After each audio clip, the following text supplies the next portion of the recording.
कहानी को आखिर तक जरूर सुनिएगा।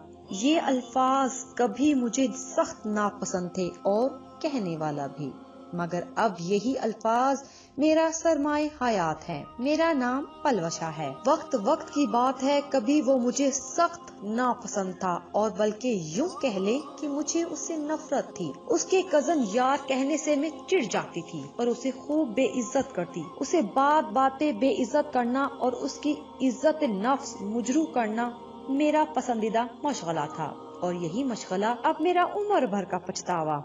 वो मेरे मामू का बेटा था, उसका नाम हारून था। मैंने उसे कभी नाम से बुलाया ही नहीं था और ना ही कभी उसे ही इंसान समझा था। मैं हमेशा उसे ओए ओए या पेंडू कहकर बुलाती थी।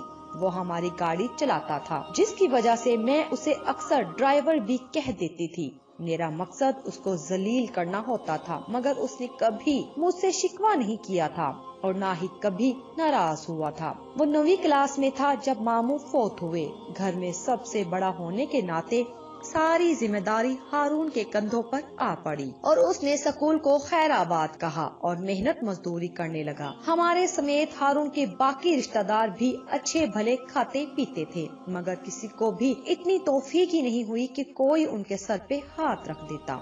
सब अपनी अपनी दुनिया में मस्त थे। वक्त गुजरता रहा। हारून ने अपने बहन भाइयों को पढ़ाया और जैसे तैसे घर का खर्च भी चलाया। पता नहीं उसने कब और कहां से ड्राइवरी सीखी। वो लोग कभी कभी हमारे घर हमसे मिलने आ जाते थे, मगर हम लोग कभी उनके घर नहीं गए थे। अम्मी 1-2 बार गई थी, बाकी कोई नहीं जाता था। अब की बार हारून अपनी अम्मी के साथ आया तो अब्बू ने उसे घर ड्राइवर की ऑफर की, जिसको उसने कबूल कर लिया। हारून के आने से अब्बू बेफिक्र हो गए थे। मैं जानती थी हारून मुझे पसंद करता है, मगर मैंने कभी उस पर तवज्जो ही नहीं दी। यूं कह ले कि मैं उसे तवज्जो के काबिल ही नहीं समझती थी। फिर एक दिन उसने हिम्मत करके अपनी पसंद का इजहार कर ही दिया। उसने कहा था, पलवशा, मैं तुम्हें बचपन से पसंद करता हूँ। मैं जानता हूँ कि मैं तुम्हारे काबिल नहीं हूँ, मगर ये दिल के फैसले होते हैं, इस पे किसी का जोर नहीं होता। तुम किसी काबिल भी नहीं हो, मैंने उसे कहा था। वैसे फैसला दिमाग करता है, दिल नहीं। मैंने उसे आड़े हाथों ले लिया। उसके इजहार के बाद तो मुझे जैसे उससे चिढ़ हो गई। मैंने जानबूझकर यहाँ तक ये भी कह दिया था कि वो मुझे मोहब्बत के चक्कर में फंसाकर अमीर होना चाहता है। उसने कहा था कि शादी और मोहब्बत 2 अलग चीजें हैं। जरूरी नहीं हम जिससे मोहब्बत करें उससे हमारी शादी भी हो जाए, मगर ये भी कोई नहीं कह सकता कि जिससे हमारी शादी होगी उससे हमें मोहब्बत भी हो जाएगी। मोहब्बत के लिए कुछ खास दिल मखसूस होते हैं और कुछ खास इंसान भी। मैं जानती थी कि हारून किसी लालच में मुझसे मोहब्बत नहीं करता, मगर किसी भी बात पे सही मुझे तो इसको जलील ही करना था। इसके बाद जब भी मुझे मौका मिला मैंने उसे खूब बेइज्जत किया। मैंने जिंदगी में कोई दुख नहीं देखा था, शायद इसलिए मुझे किसी के दुख का एहसास भी नहीं था। दौलत की फरावानी से मुझ में तकब्बुर और नखरा हद से ज्यादा था। फिर एक दिन मैंने अपने दोस्तों से कहकर उसे यूनी में बेइज्जत कराया। मेरी दोस्त उसकी मोहब्बत और गुर्बत पर तंज करती रही। हारून ने सब हिम्मत से सुना और फकत इतना कहा था कि कजन किसी की मोहब्बत का मजाक नहीं उड़ाते। अगर अगला बंदा अपनी मोहब्बत में वाकई सच्चा और मुखलिस है तो मोहब्बत की बददुआ लग जाती है। मजाक उड़ाने वालों का एक दिन अपना मजाक बन जाता है, और हमने इस बात पे भी उसका खूब मजाक उड़ाया था। मेरा यूनिवर्सिटी में आखिरी साल था। अब्बू को मेरे लिए एक लड़का पसंद आ गया। रेहान तालीम याफ्ता और अमीर तरीन घराने का था। उनकी भी हमारी तरह फैक्ट्रियां और दीगर कारोबार था। लड़के वाले मुझे देखने आए और पसंद कर गए। हमारे घर वालों को भी लड़का पसंद आ गया। मंगनी की तारीख मुकर्रर कर दी गई। मंगनी से एक दिन पहले हारून बहाना बनाकर अपने गांव चला गया। शायद उसमें इतनी हिम्मत नहीं थी कि मुझे किसी और के नाम होते देख सकता। वो 3-4 दिन बाद वापस आया था। उसके आते ही मैंने उसे अपने मंगेतर की तस्वीर दिखाई और कहा कि देखो, ऐसे लोग होते हैं जिनसे मोहब्बत की जाती है, जो किसी के काबिल भी होते हैं। ये सब मैंने उसे जलाने के लिए कहा था। उसे तड़पाने का एक नया तरीका मेरे हाथ आ गया। मैं जानबूझकर मोबाइल कान से लगाकर हारून के करीब से गुजरती, कदरे ऊंची आवाज में उन्हें जानू जान वगैरह कहती। कमाल का हौसला था हारून का भी। اس نے کبھی مجھ سے کوئی گلا شکوہ نہیں کیا تھا۔ پھر پتہ نہیں کیا ہوا، میری ایک ٹانگ میں مستقل درد رہنے لگا۔ یہاں بہت علاج کرایا، ملک کے اچھے سے اچھے ڈاکٹر کو دکھایا، مگر کسی کی بھی سمجھ میں کچھ نہیں آ رہا تھا۔ ایک دن پڑوسن امی سے کہہ رہی تھی کہ پلوشا کو کسی عامل کے پاس لے جاؤ، ہو سکتا ہے کسی نے کوئی جادو ٹونا کرا دیا ہو، کیا پتا کس نے کالا جادو کرا دیا ہو۔ پڑوسن کے منہ سے کالے جادو کا سن کر میرے ذہن میں پہلا خیال ہی ہارون کا آیا تھا۔ ضرور اسی نے حسد میں ایسا کیا ہوگا، اور میں بنا سوچے سمجھے اس بات میں ایمان لے آئی تھی۔ ہارون کے لیے میرے اندر نفرت میں پہلے سے زیادہ اضافہ ہو گیا تھا۔ اب میں اسے اپنے گھر سے ہی ذلیل کر کے نکالنے کا بہانہ ڈھونڈنے لگی۔ میں اب اس کی شکل دیکھنے کی بھی روادار نہیں تھی۔ 6-7 ماہ کے بعد ٹانگ کا درد تو ختم ہو گیا تھا، مگر بے تحاشا دواخانے سے میرے گردے ناکارہ ہو گئے تھے۔ ڈاکٹر نے کہا تھا کہ دونوں گردے ختم ہیں، نکالنے پڑیں گے، کہیں سے گردے کا بندوبست کر لیجیے۔ گردہ خریدنا ہمارے لیے کوئی مشکل نہیں تھا، مگر مجھے یقین تھا کہ میرا منگیتر ریحان مجھے اپنا ایک گردہ دے دے گا۔ وہ مجھ سے اکثر کہتا تھا کہ وہ میرے لیے جان بھی دے سکتا ہے۔ اب انہیں اپنے جاننے والوں سے بات کی کہ وہ جتنے پیسوں میں بھی ہو سکے کہیں سے گردے کا انتظام کریں۔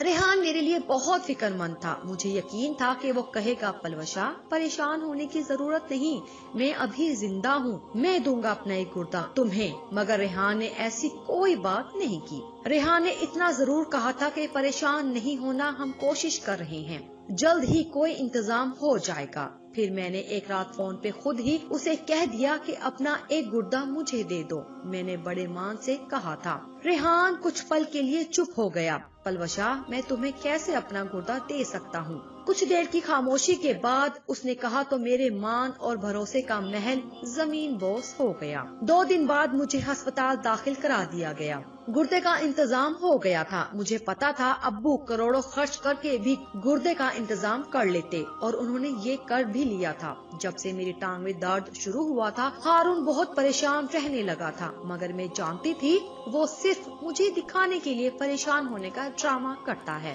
تاکہ مجھے اس پہ شک نہ ہو، ورنہ اندر سے تو یہ بہت خوش ہوگا۔ پھر میرے گردوں کے نکارہ ہونے کا سن کر تو وہ مزید پریشان ہو گیا تھا۔ شاید اس نے جو عمل مجھ پہ کرایا تھا اس سے اس کی اس حد تک توقع نہیں تھی۔ ہارون میرے پاس آیا تھا اور اس نے مجھے تسلی بھی دی تھی کہ پریشان نہیں ہونا، اللہ بہتر کرے گا۔ مجھے اس کی شکل سے بھی الجھن ہونے لگی تھی۔ میں نے اس کی بات کا کوئی جواب نہیں دیا۔ وہ کچھ دیر بیٹھا رہا، میں نے اسے دیکھنا بھی گوارا نہیں کیا۔ پھر وہ خود ہی اٹھ کر چلا گیا۔ آپریشن کامیاب ہوا تھا۔ ہسپتال میں ریحان اور اس کے گھر والے میری عیادت کو آئے تھے۔ ہارون تو پہلے دن سے ہی ہسپتال میں تھا۔ وہ میرے لیے سفید پھول لے کر آیا تھا۔ وہ جانتا تھا کہ مجھے سفید پھول بہت پسند ہے، مگر میں نے بھی نفرت کا اظہار کرنے کے لیے اس کے لائے پھولوں کو اسی کے سامنے توڑ کر پھینک دیا تھا۔ میں جس حال میں تھی اس کا ذمہ دار ہارون ہی تھا، اگرچہ میرے پاس اس کا ثبوت نہیں تھا، مگر ہارون کے سوا اور کوئی ایسا نہیں تھا جو مجھ سے انتقام لینا چاہتا ہو۔ میری ہر بے عزتی کو اس نے ہنس کر اسی لیے سہا تھا کہ بعد میں یہ مجھے روتا ہوا دیکھے گا۔ ہارون نے اپنے لائے پھولوں کا حشر دیکھ کر بس اتنا ہی کہا تھا، کزن یار، غصہ صحت کے لیے اچھا نہیں ہوتا۔ بلا وجہ کسی سے اتنی نفرت بھی نہ کرو کہ آپ کی نفرت سے کسی کے دل پہ لگے زخم بعد میں آپ کے لیے ناسور بن جائیں۔ ہارون کے الفاظ سے مجھے لگا جیسے وہ مجھے جتا رہا ہو کہ مجھے اس حال تک لانے والا وہی ہے۔ میں ہسپتال سے گھر آئی تو ہارون کی امی یعنی میری ممانی مجھے ملنے آئی تھی۔ یہ 2-3 بار پہلے بھی میری عیادت کو آ چکی تھی۔ کچھ دنوں میں مکمل ٹھیک ہو چکی تھی۔ مجھے بس ایسے موقع کی تلاش تھی کہ ہارون کو سب کی نظروں میں ذلیل کر کے اس کو گھر سے نکلوا سکوں۔ اس نے مجھے مارنے میں کوئی کسر نہیں چھوڑی تھی، اور ایک دن مجھے اچانک ہی شیطانی خیال سوجھا۔ ہمارے گھر کام کرنے ایک 20-22 سال کی لڑکی آتی تھی۔ میں نے اسے 10,000 روپے دیے اور کہا کہ میں تمہیں جو کہوں گی وہی کچھ کہو گی ابو کے سامنے، ابو کے پوچھنے پر ان کے سامنے دوہرا دینا۔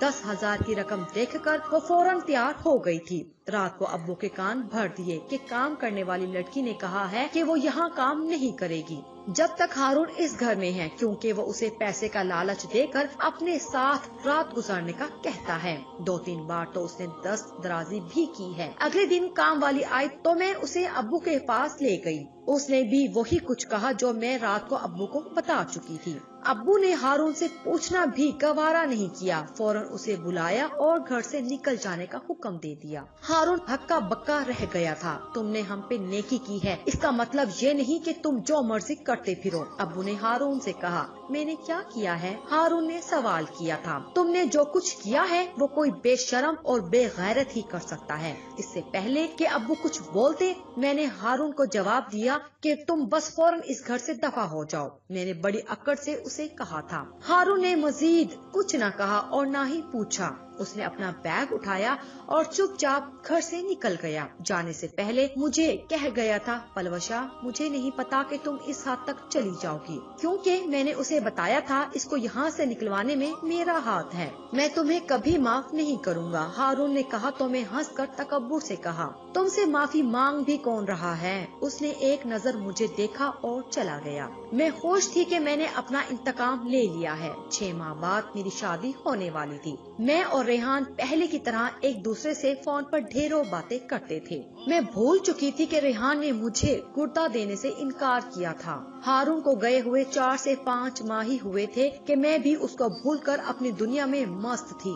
एक दिन फोन आया कि हारून को हार्ट अटैक आया है और वो अस्पताल में है। मुझे इस खबर से कोई फर्क नहीं पड़ा था। अम्मी और मेरी छोटी बहन वानिया इसको देखने गई थी। दूसरे दिन वानिया ने मुझे फोन किया कि हारून भाई आपसे बात करना चाहते हैं। मैंने साफ इनकार कर दिया। वानिया ने मेरी मिन्नत की और ये भी कहा कि उनकी हालत ठीक नहीं है, आप उनकी खैरियत पूछकर फोन बंद कर देना।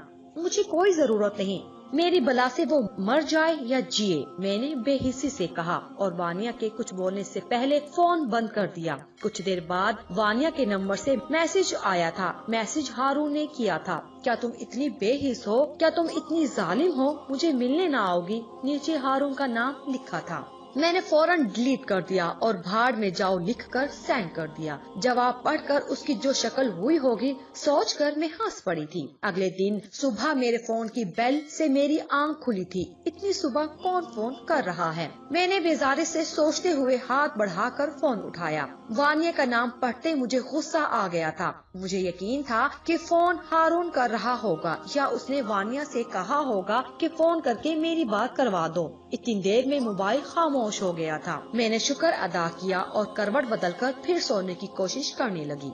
मोबाइल एक बार फिर बज उठा। मैंने गुस्से से मोबाइल उठाया और बेजारी से बोली, हारून क्या मसला है तुम्हें?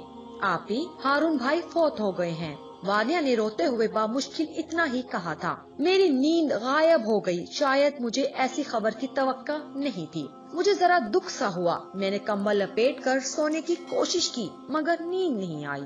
मैंने उठकर मुंह हाथ धोया और नाश्ता बनाने लगी। अब्बू को भी इत्तला मिल चुकी थी और वो हारून के गांव जाने की तैयारी कर रहे थे। अब्बू ने मुझे कहा था कि तुम भी साथ चलो, मगर मुझे ऐसे रोने धोने के मौके से उलझन होती थी। मैं वहाँ क्या करूँगी अब्बू, आप लोग चले जाएं। मैंने इनकार कर दिया। मुझे थोड़ा दुख जरूर हुआ था मगर ऐसा भी नहीं था कि मैं दिल पे ले लेती। अब्बू लोग 3 दिन बाद वापस आए थे। वानिया ने आते ही मुझसे शिकवा किया था, आपने हारून भाई के साथ अच्छा नहीं किया। अगर उनसे बात नहीं की तो कम अज कम उनके मरने पे ही आ जाती। उनसे ऐसे भी क्या नाराजगी थी आपकी? उसकी आवाज से लग रहा था जैसे वो रोती रही है। मेरे जाने से कौन सा उसने जिंदा हो जाना था? मैंने जान छुड़ाने के अंदाज में कहा। आपकी जाने से वो जिंदा तो नहीं हो सकते थे। अलबत्ता अगर आप उनसे बात कर लेती तो शायद वो जिंदा ही रहते। मैंने उसे मारा है क्या? वानिया के जवाब पर मुझे गुस्सा आ गया था। हाँ आपने ही इनको मारा है, उस इंसान को जिसने आपकी जिंदगी बचाई थी। क्या मतलब? आपको मालूम नहीं कि जिससे आपने आखिरी वक्त भी बात करना गवारा नहीं किया, जिससे आप सबसे ज्यादा नफरत करती थी, उस हारून भाई ने आपको अपना एक गुर्दा दिया था। क्या? मेरे मुंह से बेसाख्ता निकला। मुझे शदीद हैरत हुई थी। बेयकीनी से मैं वानिया का मुंह तकने लगी। मुझे लगा शायद वानिया झूठ बोल रही है। ये तुम क्या कह रही हो वानिया? तुमने मुझे पहले क्यों नहीं बताया? मैं इस वक्त दुख और बेयकीनी के मिले जुले से एहसास में डूबी हुई थी। ये बात अब्बू और मेरे सिवा कोई नहीं जानता था। वानिया ने कहा, हारून भाई ने हम दोनों से वादा लिया था कि ये बात आप समेत किसी को भी न बताई जाए। वानिया की आंखों में नमी तैरने लगी। मुझे लगा जैसे कोई मेरा दिल काट रहा हो। शायद यही वो लम्हा था जब मुझे मोहब्बत की बद्दुआ लगी थी, इस बेलौस मोहब्बत की बद्दुआ जिसका मैंने हमेशा मजाक उड़ाया था। और जिंदगी में पहली बार ये अनापरस्त लड़की बच्चों की तरह फूट फूट कर रोई थी। 5 साल गुजर चुके हैं मगर मेरे दिल को ना तो सब्र आया है ना ही करार। पछतावा मुझे खाए जा रहा है। इन 5 सालों में अनगनत बार मैं हारून की कब्र पे जाके माफी मांग चुकी हूँ, मगर मेरे दिल को सुकून नहीं मिला। शायद हारून ने मुझे माफ नहीं किया, क्योंकि मैंने जब उस पे बहुतान लगा के घर से निकलवाया था, जाते वक्त उसने कहा था कि पलवशा मैं तुम्हें कभी माफ नहीं करूँगा। मैं जब भी उसकी कब्र पर जाती हूँ उसकी पसंद के सुर्ख गुलाब लेकर जाती हूँ। मेरी ख्वाहिश है काश वो भी मेरी तरह मेरे लाए फूल तोड़ कर फेंके और मुझे कहे कि यहाँ से चली जाओ। काश वो भी मुझे सबके सामने बेइज्जत करे, मुझसे नफरत का इजहार करे। मैं उफ तक नहीं करूँगी, बस एक बार वो मुझे माफ कर दे। मैंने सबकी मुखालफत के बावजूद मंगनी तोड़ दी थी और आज तक शादी नहीं की और ना ही कभी करूँगी। अब अंधेरे मेरे मुकद्दर हैं। मैं जानती हूँ कि हारून की कातिल मैं ही हूँ। मुझे याद है हारून ने एक बार हार्ट अटैक की तशरीह की थी। उसने कहा था कि जब किसी इंसान को मुसलसल दिल पे जख्म लगते हैं तो उसका दिल कमजोर हो जाता है, और जब मजीद कुव्वत ना रहे तो कोई एक बात या अल्फाज धचके की सूरत दिल पे लगती है और दिल धड़कना भूल जाता है।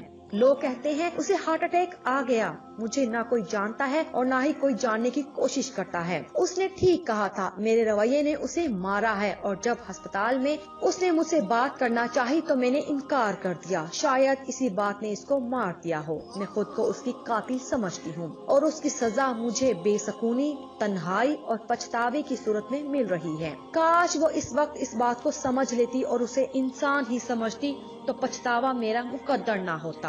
काश वो एक बार आकर अपने मखसूस अंदाज में कहे, कजन यार क्यों परेशान हो, और मुझे गले से लगाकर कहे मैं आ गया हूँ, सब ठीक हो जाएगा। और मैं उसके गले से लगकर इतना रोऊं कि मेरा सांस थम जाए और फिर वो मुझे हमेशा के लिए अपने साथ ले जाए। अजीब ही सही मगर ये मेरी आखिरी ख्वाहिश है। आप इस कहानी के बारे में अपनी राय कमेंट्स करके हमें जरूर आगाह कर सकते हैं।